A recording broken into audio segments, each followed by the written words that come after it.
laban sa Arlot. And also, medyo nag-e-enjoy yan kapag maraming utility heroes sa laban kasi hindi enough yung damage. So for TLPH, I do think na sa first phase sila, kumbinsido sila na maganda pa rin yung takbo ng kanilang draft. Okay, so nakita na natin the Ogwen Suppress.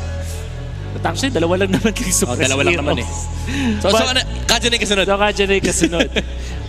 I think the TLPH are onto a really good start dito sa kanilang draft. Kasi yung kanilang marksman or kanilang gold lane, pwede nilang i-last pick pa. They're not that concerned for the mid lane matchup. Kasi ang mangyayari dito, titignan muna nila kung yung Falcons ba ay kukuha ng 1-1 and then they can adjust accordingly. There's still the Irithel, for example. O kaya naman, pwede silang mag-fighter doon sa may gold lane na pagtatapan doon. I'm thinking about like Bane.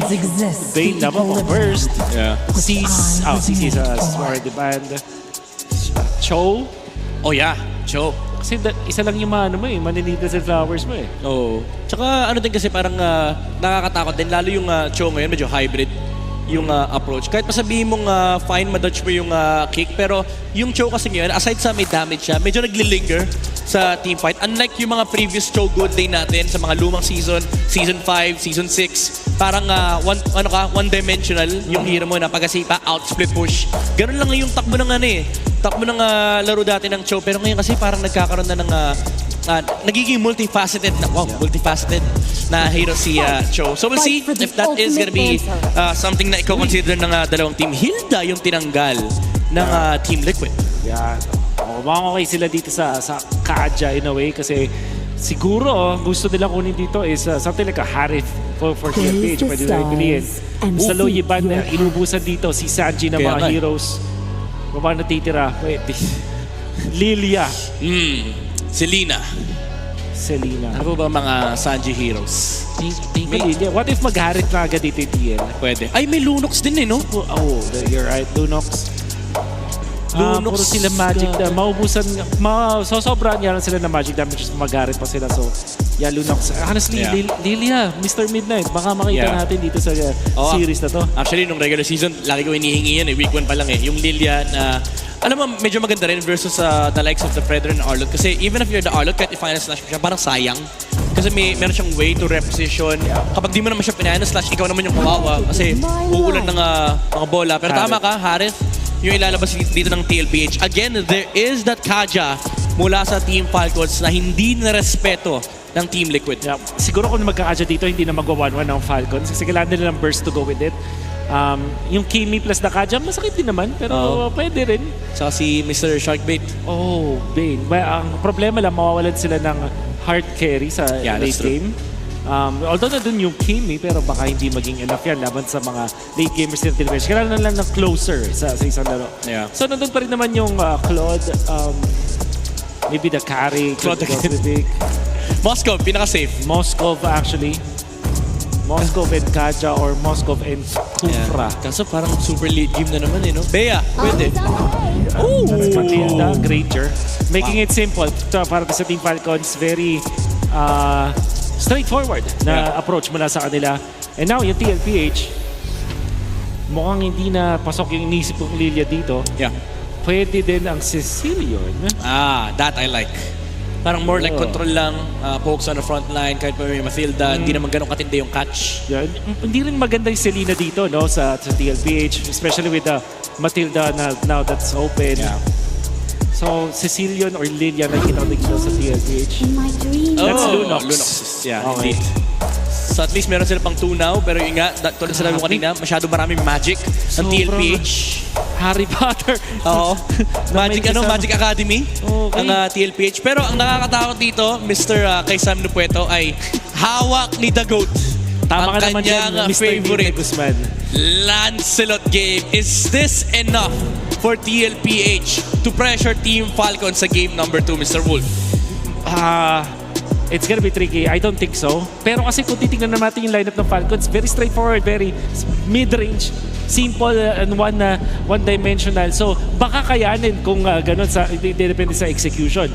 I think lalamang ang TLPH dito sa momentum. So it could be good for their team. Pero pag naka-recover Falcons, na sila mahirapan. Yeah, it's momentum versus simplicity between TLPH and Team Falcons. Let's see kung ma-equalize ba ng Falcons sa score or will TLPH proceed with a 2-0 win. Casters, ano sa tingin nyo?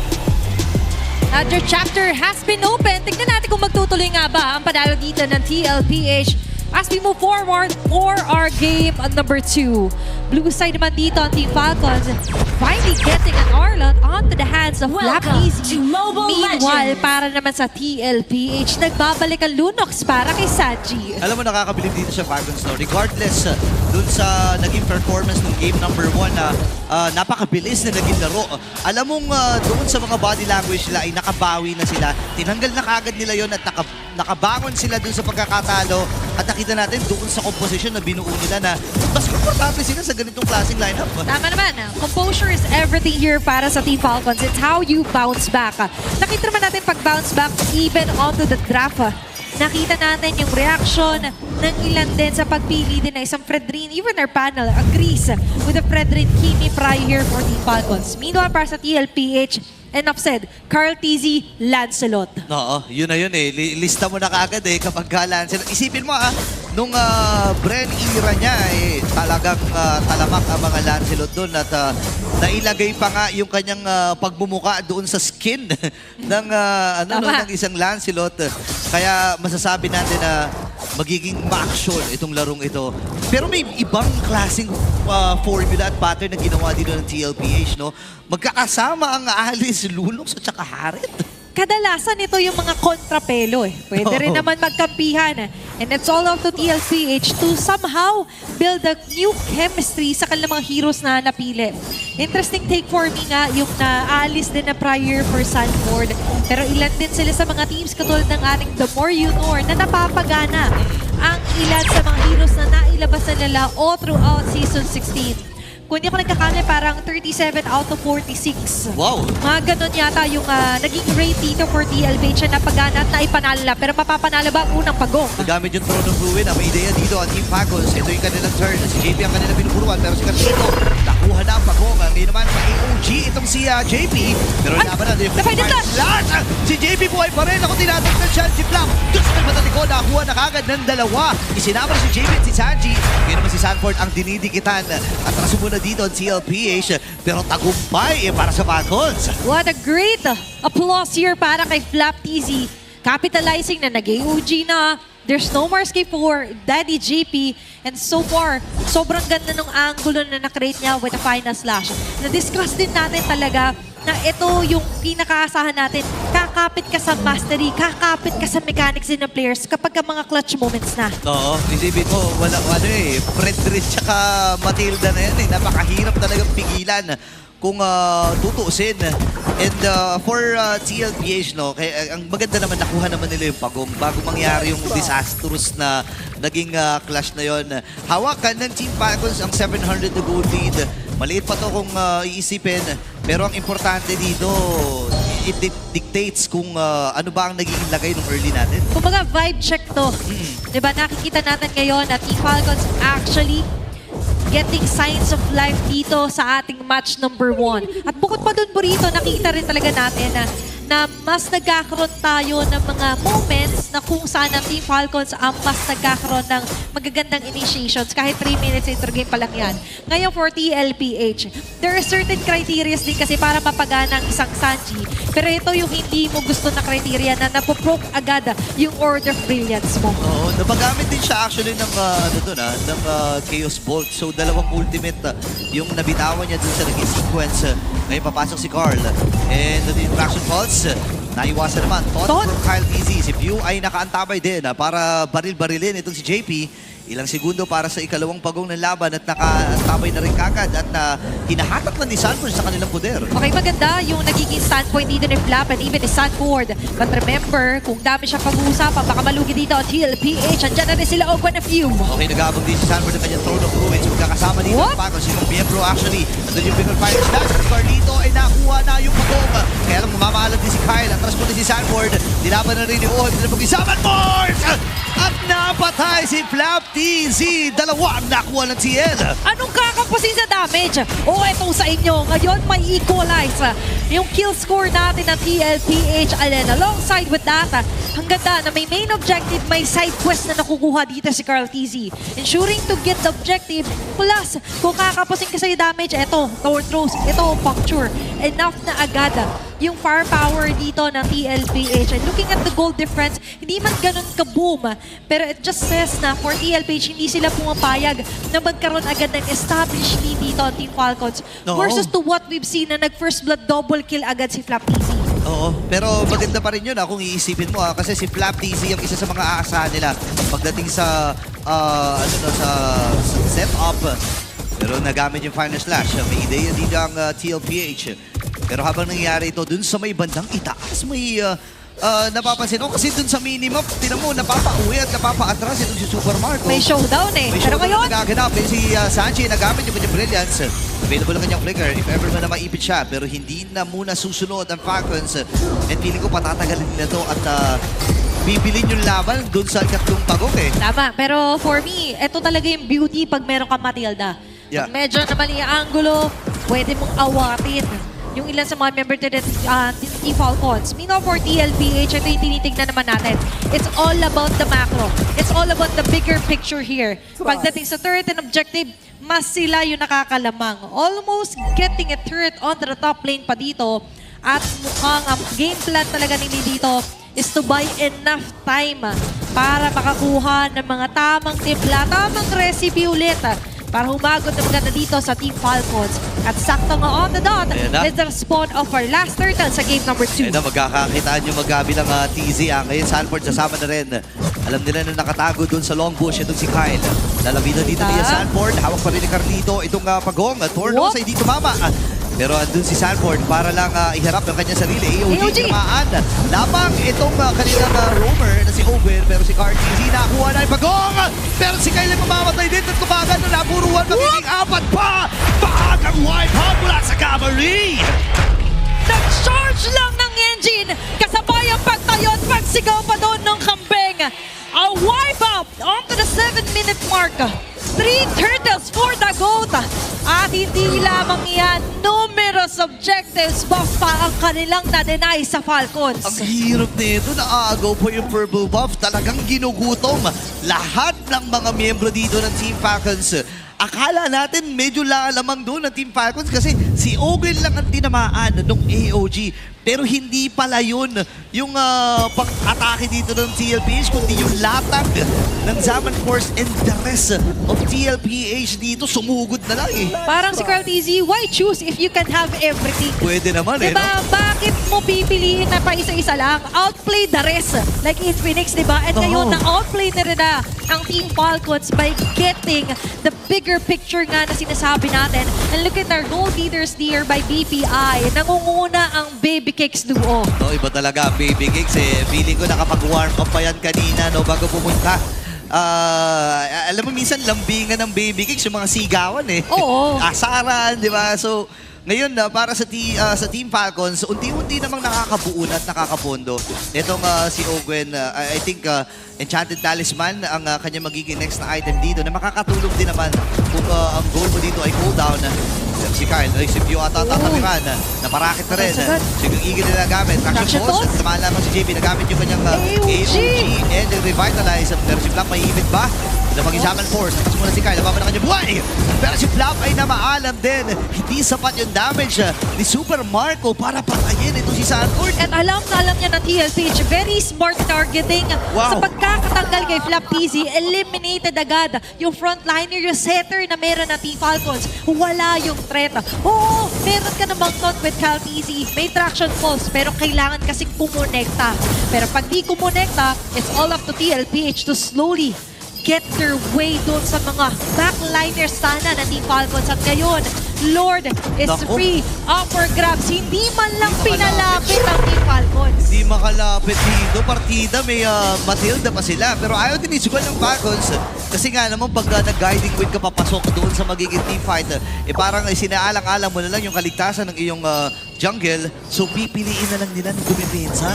Naku, kung ako ang Team Falcons ngayon, kailangan mo nila mag-regroup, reset, kumbaga. Kasi for TLPH, they're on their game zone na talaga. Kasi 7.5 gold lead. And so far, when they're in the zone, sobrang minimal na nakikita natin mga errors, mistakes man yan for TLPH. And so far, yung Baby Cakes duo ay untouchable pa, hindi pa namamatay. Alongside with Sanford, na ngayon ay isa na rin sa pinakamalaking struggle at headache ng Team Falcons kung paano ba nila tutunawin. Yung Lord na nasa itaas. Ngayon si Sanford ang naitalaga para mag-flow dito sa build ng ibaba. Paano Fusion, hindi Grabe tumama to. para kay Cartesi. At tinamaan ng Tornos dito si Few. Lord ay nasa itaas pa rin. Inaalalayan lamang ito ni Sanji. Pasasabugin ata nila yung blessing sa itaas. Yes sir, ay tumama na nga yun. Nabawasan ng saglit at ang maliit na buhay pala itong Torre sa itaas. Pero ready pa rin ang Falcons kung if ever man lalaban ng TL. Nagbubuo nga talaga yung warm-up na sigawan sa umagi. Kasi pag nandito ka, kailangan medyo pasigaw. Lalo pag nagingay na yung crowd. And we get the hype here for TLPH. Dahil nga hawak nila yung lead, 9k gold lead, 11-minute mark of our game. At dito talaga natin masasabi na grabe yung difference natin. Sa jungle to jungle pa lamang Burrito. Sabihin man natin magkaibang role, pero it just says na for TLPH, Carl TZ is still unstoppable. Halos kalahati ata, no? Parang nakalahati na ng ni Carl TZ, yung kabuuan ng gold dito ni Kyle TZ. And nakaka-amaze ito, knowing na si Kyle ay isa rin naman talaga sa mga highly mechanics na hero. Though, player, though hindi naman ma-mechanics yung hero niya. Pero yung ideya pa lang na inilalatang inaagawan nila ng pagkukuhaan ng gold ito si Kyle TZ at ng XP. Napakahirap. And it says a lot for TLPH. Breaking yung pattern. Ano sinasabi niyo? Meron kaming pattern kapag ka mga odd-even ng mga seasons. And so far, sa day 1, ay maganda na agad ang pagpapakita nilang performance sa atin. Not even giving a glimpse of a little hope dito sa Team Falcons. Nandun ang paglipad. Pero walang makukulong doon sila Ogwen.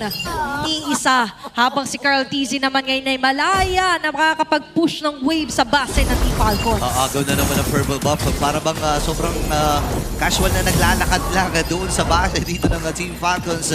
10k na ang kabuang gold dito ng TLPH. And 7 segundo para doon sa Lord na maaari ng pwestuhan dito ng cover. Naging lokal na sila, no? Oo nga Sila yung dayo nung una. Kung maglakad, kala mo, kala mo taga ron Diba? Nakita natin kabisado na ngayon na TLPH yung ilan sa mga entry points dito ng Team Falcons. Malaking bagay na rin talaga dito is that they're able to checkmate each and every positioning na meron si Flap TZ. So, na-eliminate yung element of surprise after ng first blood and double kill na Flap TZ. Wala nang sumunod pa. Pero sa ngayon, susunod si Daddy JP with the AOG out. Carl TZ will still get the Lord. Pwede pa nga sila mag-turn dito. Itirmaan ang Torn of Ruins itong si Flap TZ. Ngayon nalaban na ang TLPH. Sabi ang kunat! Atrasan muna dito ang Falcons. Mabuti na lamang walang namatay doon sa kanilang poder. At pipiliin na lang nila na umatras. Hindi na rin lalaban talaga ang Falcons dito kasi ilang segundo. Ayan na, lumabas na yung Lord. At nagre-ready na rin ang TL na i-flow yung kanilang mga waves. And so far for Team Falcons, naghihirapan pa rin talaga sila na mag-ground ng kahit isang miyembro dito ng TLPH. Dahil kung i-considera, marami sa kanila ay may pantakas. At ngayon, yung mga pantakas ay naka-reserve solely kung sakali man na medyo mapapaasim sila, hindi dahil may nag-initiate. Diba kahit si Sanji, hindi niya pinorse yung flicker. Nag-aantay lang tayo ng mga ultimates at ngayon naantay natin ng pag-marcha ng Lord sa bandang taas na base ng Falcons. Pwede nilang salubungin ito. May kakayahan sila na tunawin kagad ng mabilis. Itong Lord na ito, Team Legon Balabing sa yung mabati natin. Super Marco, nagamit niya yung kanya Purify, pero masyado ata malalim din si Janet JP. At napatay siya ni Super Marco. Ngayon si Flap ay namaalam din sa naging proseso. Tatahi dito si Carl. Atras muna siya, tagumpay ang pagbasag ng Torre sa gitna. Ngayon, 4 na miyembro pa ng Team Falcons ang Tuloy pa ba? Si Carl TZ dito ay lalayo na rin. Pumuli na rin siya dito. Tinuloy pa! Pero pupunta sa Pedricoran. Kaya lang natin yung Ton. Phantom Institution, nakataka siya. Uhem na ko, nagsasayaw na rin. With the Zaman Force. Pero hindi na nila i-force pa ang pilit at lalayo na rin dito ang TL. Okay, magandang way para sa TLPH na makakuha to make the most out of it sa dala-dala nila Lord. But remember yung ganong klaseng ase moment sila Sanji at JP, ang ilan sa mga inaantay na condition ng Team Falcons for a potential comeback. Discuss natin yung ilan sa magagandang angulo na finally nakita ni Calteezy predicting kung saan lalatag after the Thorn Rose and puncture doon si Carl TZ. Pero ang problema nga, damage pa rin ang medyo kapos para sa Team Falcons. Oo, 10 wins mo talaga. Si Super Marco mo nag-Rose Gold Meteor na rin para sa kanyang final item. Para lang makadagdag dun sa survivability. No, at least may extra shield siya if ever man na mapuruhan siya. Kasi naramdaman na rin niya yung damage ni Carl TZ. Isa o dalawang dash lang, isang hampas sabay Tornos. Alam mong matutunaw bigla si Marco. Yeah, and even Daddy JP isn't scared na i-commit yung AOG just so ma-push agad yung Purify nung tatlo. Oo, If you yun. all win at Super Marco, without this Purify, sunod-sunod na ang pwede maging atake dito ng TLPH at sa susunod din na Lord ay maaari pa rin natin makita na posible na mapunta pa rin to sa TLPH. Pero posible lamang at posible rin namang i-contest kung sakali ng Team Falcons. Pero babalik tayo sa square root, babalik tayo sa root cause of all. Yung itong si Carl TZ talaga na sobrang likod sa mapa, samahan mo pa ng hari ni Oheb. Wow, 12K yung goal dito ni Carl TZ. Sobrang nakaka-amaze kasi hindi rin biro ang Team Falcons. Di, Kaya lang dahil doon sa effort ni Sanford, yung effort dito ni Daddy JP na hindi pa pasok. Hindi mo yung mga entry points. Oh. Carl! Sarado talaga eh. Kalahati kagad yung boy dito ni Carl TZ. Ngayon papasok na yung final slash. AOG, walang tinamaan doon. Kasi yung madali ko na si Sanji, patay kagad si Carl TZ. At doon yung Si Sanford! Sa wala likod! dito sa TLPH. At naka-burst na kagad ng isa dito si Sanji. Kailangan naman ito si Oben. Flap TZ nakabawi. Hindi naman nakakuha ng isang kill. Pero off-cam yun, dalawa ang namaalam para sa Falcons habang si Sanji lang ang naging sukli sa mga nangyari. tila ba mas panalo sa trade-off na yun ng TLPH? Dalawa para sa isa. Ngayon mamarcha, kailangan umuwi ni Owen na abot naman. Black Supermarket Owen para dumepensa. Apat ng cavalry ngayon ang kakatok sa kanilang base. Kaya ba, yun yung Phantom Institution, walang tinamaan. Pero Super Marco, kalahati ko yung buhay. Ngayon, siyempre yung Eagle na nagamit. Nasuro yung tatlo. Pero nila mag-isaman Force! Mula kay Owen, natulaw kagad. Ganun lang. Si Super Makmak, nagtutumpahan na dito ang Team Falcons. At ready na atak, sumigaw ang Cavalry para sa kanilang ikalawang puntos dito. At sila ay match point na!